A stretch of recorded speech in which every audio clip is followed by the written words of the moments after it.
Nako, Tera. Alam ko na yung mga the moves na ganyan. The moves? Oo, the moves. Ang ibig sabihin yan, may gusto sa'yo si Elmo. Yee, ang aking apo ay talagang dalaga na nagpapaligaw na eh. Ate, nababaitan lang yun. Walang ganun. Ngunit kailangan pa rin namin siyang kilatisin. Kahit naman ako hindi ko pa siya kilala, Adamus. Isa pa, nararamdaman ko parang may kakaiba sa kanya. Kakaiba?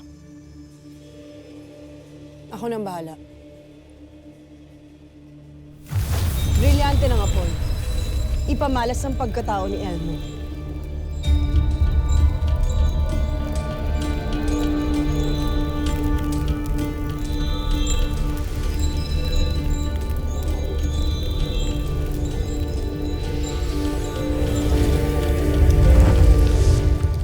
Malaking tulong na nagpadala si Hara Armea ng mga karagdagang kawal sa kinaroroonan nyo, mahal na Rama. Kaya nakaligtas kayo kay Hagorn. Siyang tunay. At tagumpay din ang pangkat ng mahal na Hara sa pagtaboy sa mga Vidalhe na sumalakay sa Hilagang Lagusan. Ivo Live, Hara Armea! Ivo Live! Hara Armea! Ivo Live! Hara Armea! Ivo Live! Hara Armea!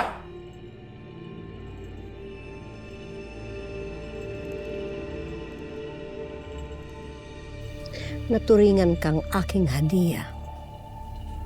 Ngunit wala kang silbi. Hinayaan mo lamang maungusang ka ng iyong hara. Paano ka igagalang ng iyong nasasakupan kung batid nila ikaw isang mahinang nilalang?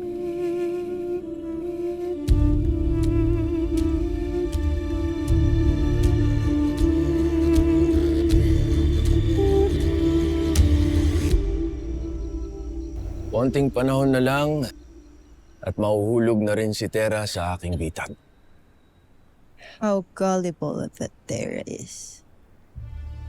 Ngunit Panginoon, paano kayo nakatitiyak na hindi kayo makikilala ni Tera? Yan din ang aking nasa isipan.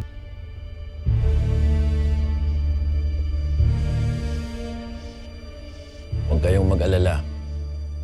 Dahil sa unang pagkakataon pa lang na nagpakilala ako sa kanya bilang Elmo, ay binigyan ko na siya ng pampabulag. At wala na ring magagawa ang kanilang mga brilyante para makilala kung sino ang totoong ako.